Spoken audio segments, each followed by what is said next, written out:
No Evangelho de Cristo, conforme o registro de Marcos, capítulo 4. Marcos, capítulo 4. Versos 35 a 41.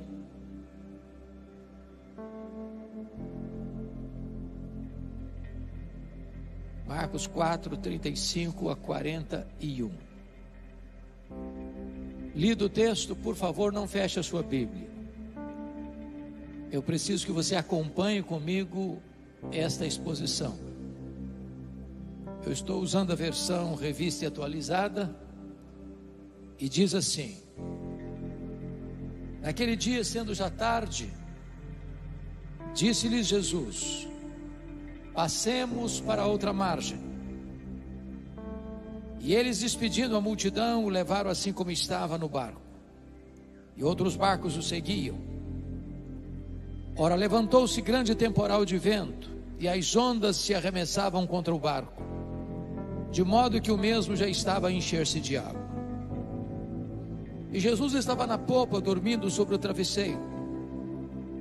Eles o despertaram e lhe disseram: Mestre, não te importa que pereçamos?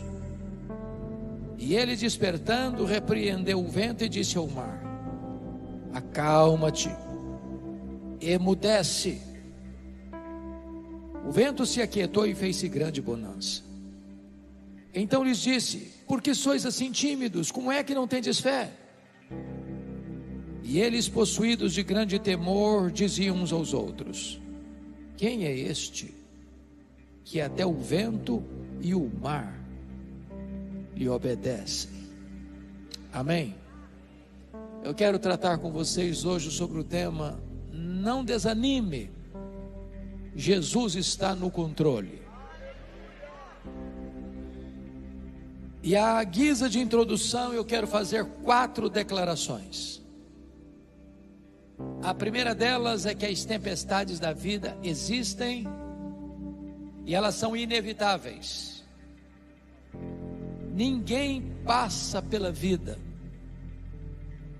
imune, incólume às tempestades da vida. Nós não estamos blindados, não vivemos numa estufa.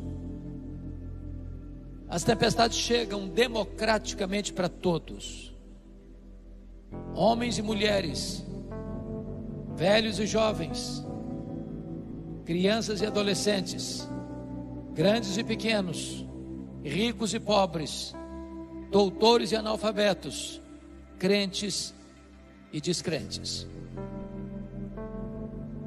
A segunda declaração é que as tempestades da vida são imprevisíveis. Elas chegam de súbito, sem aviso prévio, e nos colhem tantas vezes de surpresa, pondo a nossa vida, não raro, de ponta cabeça. É um acidente grave, é uma doença súbita, é um divórcio amargo, é um luto doloroso, é uma rasteira do sócio da empresa, é um filho que se envolve com drogas, é uma situação que você nunca imaginou passar na vida, mas está passando. Talvez a geografia onde ocorreu esse fato nos ajude a entender esse ponto. Todos vocês sabem que o chamado Mar da Galileia não é um mar, é um lago de águas doces. Aliás, o maior reservatório de águas doces do Oriente Médio, 21 quilômetros de comprimento por 14 de largura. O Mar da Galileia está a 220 metros abaixo do nível do mar Mediterrâneo. Ele é encurralado por montanhas. Do lado oriental, as montanhas de Golã; do lado ocidental, as montanhas da Galileia.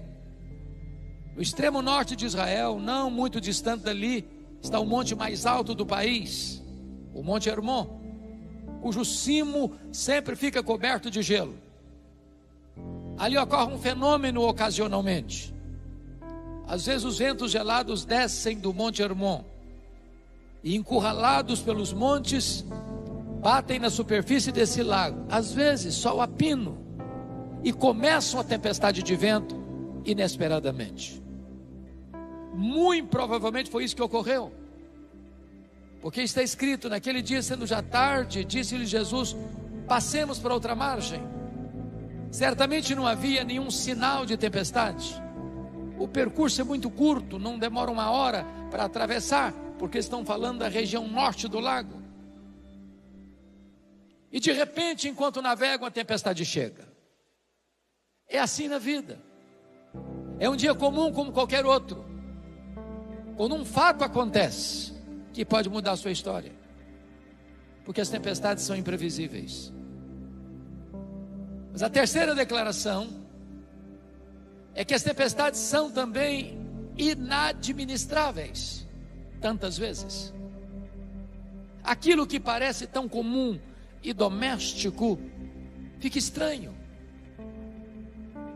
e você não entende mais, e você não administra mais.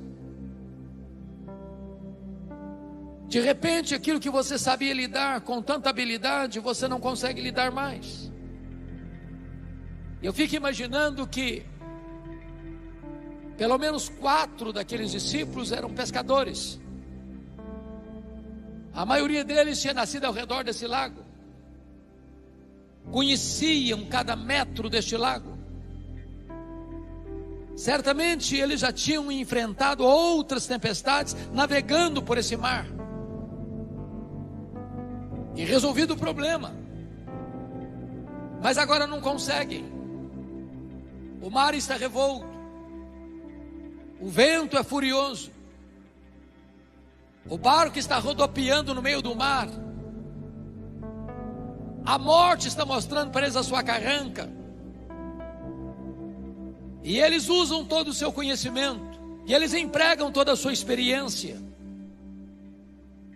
eles envolvem todo o esforço para que aquele barco possa romper diante da tempestade, mas eles não conseguem.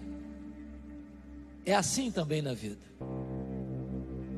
Quantas vezes você e eu já escutamos alguém dizer assim: eu não conheço mais a pessoa com quem me casei, ficou estranha, eu não consigo mais entendê-la, tornou-se uma pessoa amarga, ou violenta, ou fria, ou cáustica, ou tóxica. E aquele relacionamento fica tão complexo que você não consegue mais entendê-lo e nem resolvê-lo. Mas a quarta declaração traz um pouco mais de esperança para nós. É que as tempestades são também pedagógicas. Isso significa que você e eu cremos, como já cantamos aqui hoje, que Deus é soberano. E quando você diz que Deus é soberano, você está dizendo que você não crê em acaso, você não crê em sorte, você não crê em determinismo cego, você não crê em misticismo, você não crê em olho gordo, você não crê em macumba para crente, você crê que a mão de Deus dirige o seu destino. Você crê que todas as coisas cooperam para o bem daqueles que amam a Deus. Você crê que se você está enfrentando uma tempestade, não é porque Deus perdeu o controle. Se Deus está permitindo uma tempestade na sua vida, não é para destruir você, é para tonificar as musculaturas da sua alma. Não é para reprovar você, é para provar você e aprovar você. Então, se as tempestades vêm, não é para colocar você longe de Deus, mas é para colocar você mais perto de Deus. Bom, dito isso então, a título de introdução, vamos à análise do texto. O contexto desta passagem revela que Jesus passara todo aquele dia ensinando as parábolas do reino. Se você já teve a experiência de dar aulas, de pregar, ou de ensinar durante um dia todo, ao final desse dia você está exausto, cansado. E foi exatamente isso que ocorreu, porque já era o dia findo, já era tarde, quando Jesus entrou naquele barco e disse para os seus discípulos: passemos para outra margem. E Jesus pegou o travesseiro, foi lá para trás do barco, deitou e dormiu. Ele era perfeitamente homem. E enquanto Jesus descansa, e os discípulos remam, e o barco avança, singrando as águas, chega a tempestade. E eu imagino os discípulos com todo esforço e com toda a perícia, tentando administrar a situação. Eu até escuto Pedro dizendo para os seus colegas: vamos deixar o mestre descansar. Nós temos conhecimento, nós temos perícia, nós temos experiência, nós sabemos resolver o problema, mas não conseguem. O barco estava se enchendo d'água, rodopiando no meio do mar. As ondas açoitavam com rigor desmesurado o barco frágil. A morte está mostrando para eles a sua carranca. Baldados todos os esforços, eles então recorrem a Jesus com uma pergunta em tom de censura no verso 38: Mestre, não te importa que pereçamos? E diz a Bíblia que Jesus se desperta, repreende o vento, repreende o mar, diz: acalma, emudece, e fez-se grande bonança. Então no verso 40, Jesus é quem pergunta para os discípulos assim: por que sois assim tímidos? Como é que não tendes fé?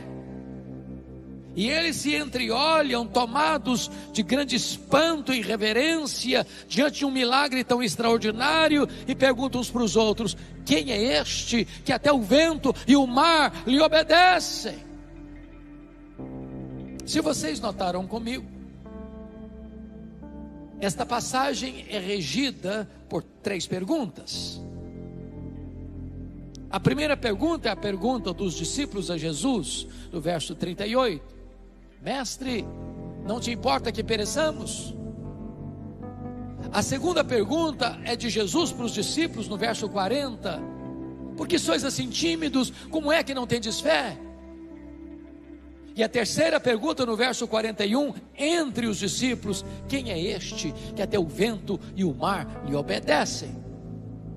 Ora, se o texto é regido por essas 3 perguntas, é sobre elas que vamos conversar daqui para frente. Então vejamos a primeira pergunta, versículo 38: Mestre, não te importa que pereçamos? Esta pergunta não foi apenas dos discípulos a Jesus. Esta é a sua pergunta. Essa é a minha pergunta. Esta é a nossa pergunta nas noites mais escuras da nossa alma. Esta é a pergunta de um coração desesperado. Esta é a pergunta diante de um pai olhando o seu filho enfermo. Essa é a pergunta na hora do desespero mais agudo que assola a sua alma. Essa é a pergunta que você faz quando todos os seus recursos se esgotaram e o problema está piorando ainda mais. Essa é a pergunta que você e eu fazemos nas horas mais difíceis da vida, quando a dor assola o nosso peito, quando as lágrimas rolam pelo nosso rosto, quando a angústia nos abraça com desespero. Mestre, não te importas, não vais fazer nada, não vais nos ajudar, não estás vendo o problema que estamos passando, não estás percebendo a crise que nos assola, não estás vendo que a morte nos entrincheira. Mestre, a grande pergunta é: por que estão fazendo esta pergunta em tom de censura? O que não está bem resolvido na cabeça deles? E eu queria que você olhasse isso comigo, porque a primeira coisa que eles não entenderam, e por isso a pergunta em tom de censura, é que eles não estão conseguindo conciliar claramente a ordem do verso 35, passemos para outra margem, com a tempestade. Porque no nosso imaginário evangélico, se eu estou fazendo o que Jesus me mandou fazer, vai dar tudo certo. Não vai ter vento contrário, não vai ter tempestade. Vai ser viagem em céu de brigadeiro. Quem foi criado num berço cristão, desde a infância, se lembra de um cântico infantil: com Cristo no barco tudo vai muito bem, vai muito bem, vai muito bem. Com Cristo no barco tudo vai muito bem. O problema é que Jesus está no barco e não está nada bem. Esse é o problema.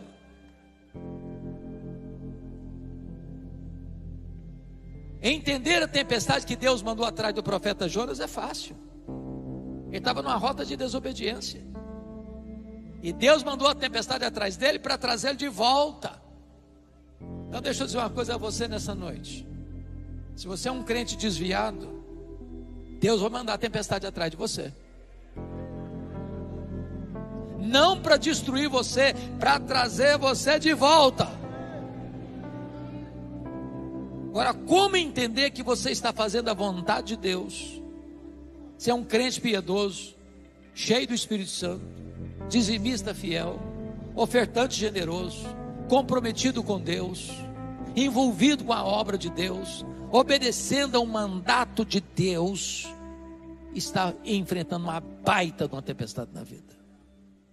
Essa era a crise deles. Essa é a crise nossa.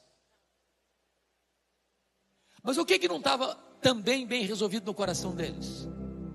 Era conciliar a urgente necessidade deles com a aparente demora de Jesus. O que Jesus estava fazendo no barco? Dormindo. Quem está dormindo não está agindo. Quem tem uma crise assolando a alma tem pressa. 1 minuto é uma eternidade. E talvez, irmãos, a demora de Deus nos incomoda mais do que a própria tempestade. Tem hora que o silêncio de Deus grita mais alto nos ouvidos da nossa alma que o barulho mais ruidoso das circunstâncias mais adversas. Eu fico imaginando que a grande crise da Marta e da Maria não foi tanta doença de Lázaro, foi a demora de Jesus.